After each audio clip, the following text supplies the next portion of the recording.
अनुराग पाठक द्वारा लिखित उपन्यास 12th फेल। हारा वही जो लड़ा नहीं। प्रीलिम्स परीक्षा हो गई। मनोज को प्रीलिम्स क्लियर करने में अब कोई संदेह नहीं था।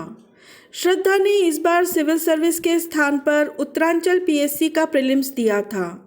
प्रीलिम्स परीक्षा के अगले दिन विकास सर की कोचिंग में पिछले साल आईएएस बन चुके हिंदी मीडियम के विद्यार्थी सौरभ राव तैयारी करने वाले स्टूडेंट्स को परीक्षा पास करने के टिप्स देने आए।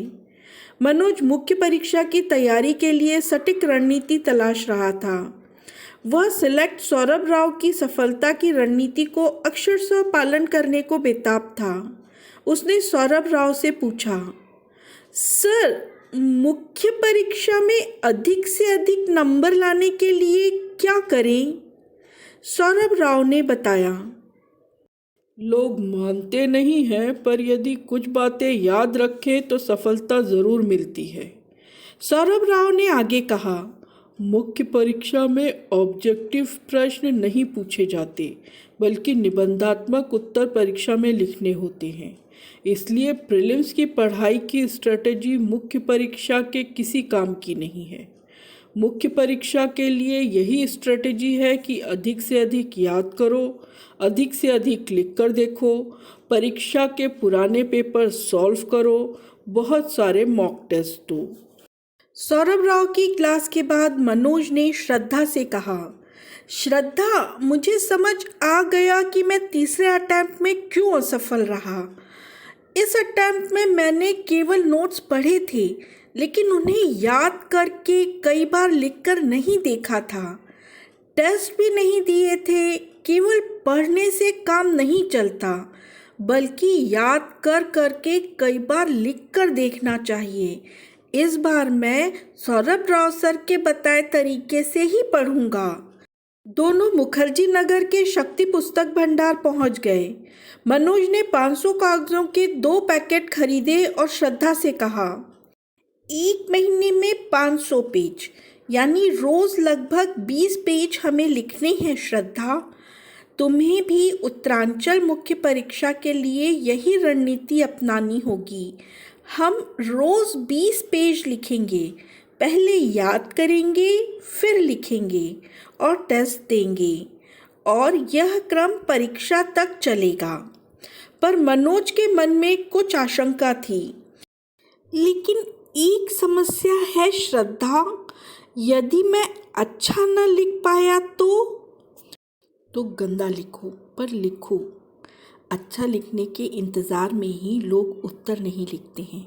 अधिकांश विद्यार्थी तो सीधे परीक्षा हॉल में पहली बार लिखते हैं।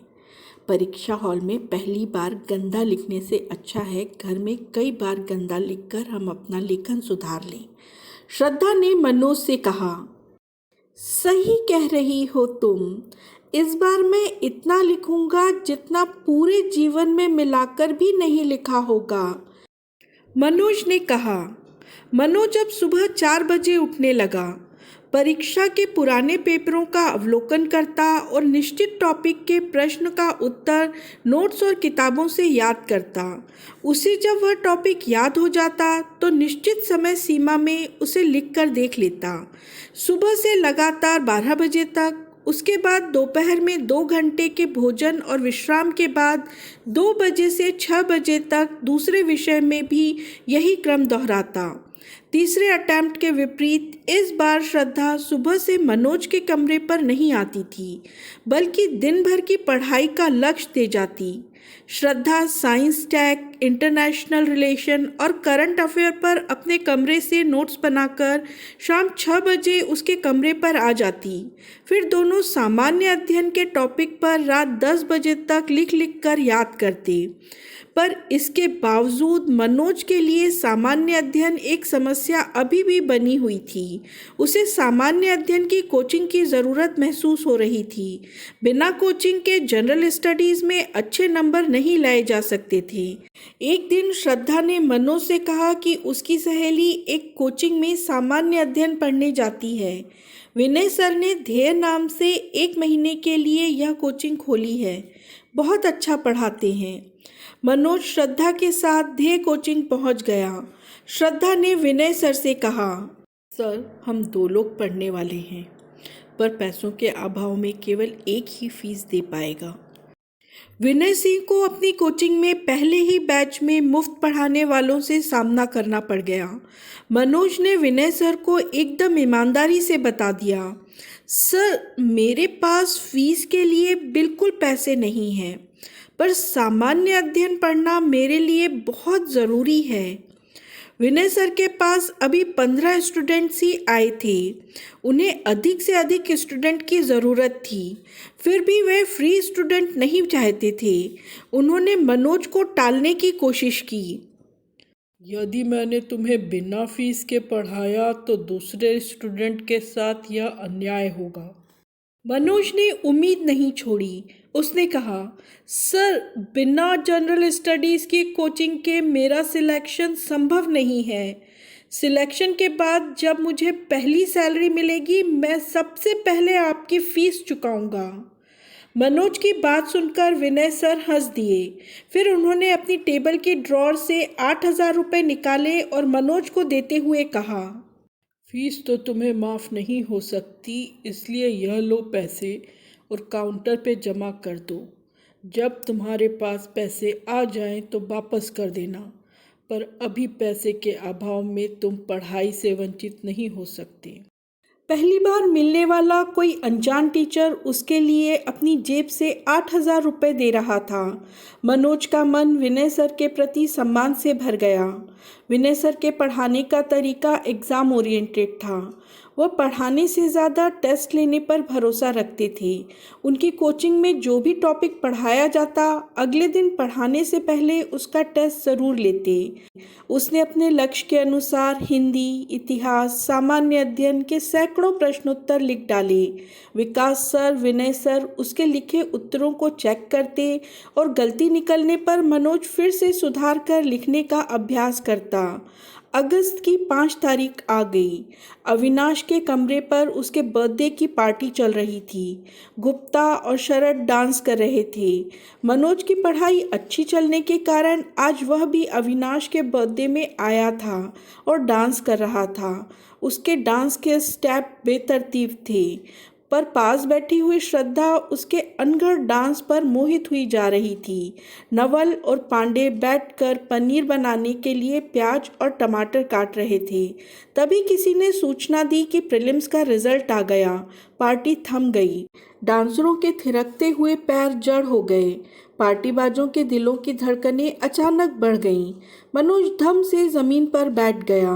प्रीलिम्स के पेपर अच्छे जाने के बावजूद अंतिम अटेम्प्ट के प्रीलिम्स के रिजल्ट के प्रति आशंकित करने वाले भय ने उसे घेर लिया। प्याज और टमाटर अधूरे कटे छूट गए। पांडे, अविनाश, गुप्ता, नवल और मनोज रिजल्ट जानने के लिए तड़प उठे। मनोज के रूम पार्टनर शरद ने यह प्रीलिम्स नहीं दिया था, इसलिए वह केवल दर्शक बना रहा। वह सभी के रिजल्ट इंटरनेट पर देख आया। मनोज, अविनाश, नवल, पांडे का प्रीलिम्स क्लियर हो गया। गुप्ता का नहीं हुआ। वह दुख से भर गया। उसने अपने दुख को कंट्रोल करने के लिए सिगरेट का एक लंबा कश लगाया और धड़ाम से ज़मीन पर गिर गया। सब घबरा गए। अविनाश ने ज़मीन पर गिरे हुए गुप्ता को झकझोरा। उठ बे गुप्ता! शरद ने घबराकर पानी का छिड़काव गुप्ता के मुंह पर किया। थोड़ी देर बाद उसे होश आ गया। उसके चारों अटेम्प्ट खत्म हो गए थे। उसका एक बार भी प्रीलिम्स क्लियर नहीं हुआ था। वह अपने कमरे पर गया और उसने अंदर से कमरा बंद कर लिया। गुप्ता के इस तरह कमरा बंद करने से सभी लोग आशंकित हो गए। अविनाश ने आवाज़ लगाई, गुप्ता, नौटंकी मत करो, बाहर आ जाओ। टमाटर प्याज कट गए हैं, पनीर कौन बनाएगा? गुप्ता अच्छा कुक भी था, इसलिए आज की पार्टी में पनीर बनाने का दायित्व तो उसी के पास था। अविनाश को डर था कि अब पनीर कैसे बनेगा। ग्रुप में आज सफलता का अनुपात ज़्यादा था, इसलिए अविनाश केवल गुप्ता के दुख के कारण पार्टी निरस्त करने के मूड में नहीं था। अविनाश के पुकारने के बावजूद अंदर से कोई आवाज़ नहीं आई। सबकी चिंता बढ़ने लगी। नवल ने गुप्ता के मन को सांत्वना देते हुए कहा, गुप्ता, 4 अटेम्प्ट की व्यवस्था केवल आईएएस परीक्षा में है। स्टेट पीएससी की परीक्षा 40 साल तक दे सकते हैं। 10 साल हैं अभी भी तुम्हारे पास, घबराओ नहीं। इतना कहकर नवल ने दरवाजे में लात मारकर गुप्ता को चेताया कि यदि वह जल्दी बाहर न आया तो दरवाज़ा तोड़ा भी जा सकता है। गुप्ता भी ग्रुप के धैर्य की परीक्षा ज़्यादा देर तक नहीं ले पाया। वह जानता था कि ज़्यादा देर कोप भवन में रहने के कारण ग्रुप के सदस्य उसे अकेला दुखी छोड़कर अपनी रसोई रेस्टोरेंट भी जा सकते हैं, फिर उसे मनाने वाला कोई नहीं रहेगा। इसलिए वह मान गया। उसने दरवाज़ा खोल दिया। वापस आने पर उसके हाथ में 6 स्टील के स्टार और 2 आईपीएस के तमगे थे। वह अपनी पुलिस की वर्दी में से उन्हें निकाल लाया था। उसने वे तमगे और स्टार बाथरूम के बाहर रखे डस्टबिन में फेंक दिए और गाली देते हुए बोला, साला चलो टंटा खत्म हुआ। आईपीएस में वैसे भी अपने राज्य में पोस्टिंग नहीं मिलती। केरल या पश्चिम बंगाल में आईपीएस बनने से क्या लाभ? जंगल में मोर नाचा किसने देखा? मनोज ने गुप्ता द्वारा डस्टबिन में फेंके आईपीएस के स्टार और बिल्ले निकालकर अपनी जेब में रख लिए।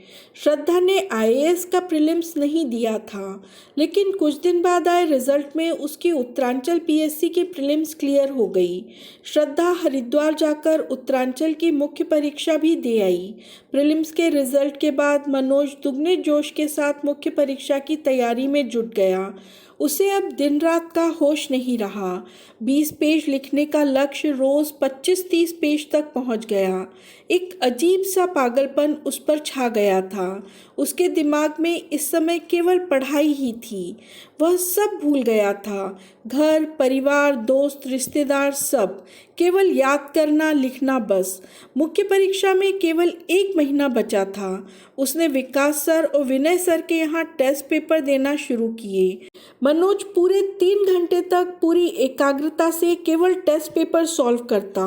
वह प्रश्नों के उत्तर लिखने से पहले एक रूपरेखा तैयार करता कि उस उत्तर में लिखना क्या है।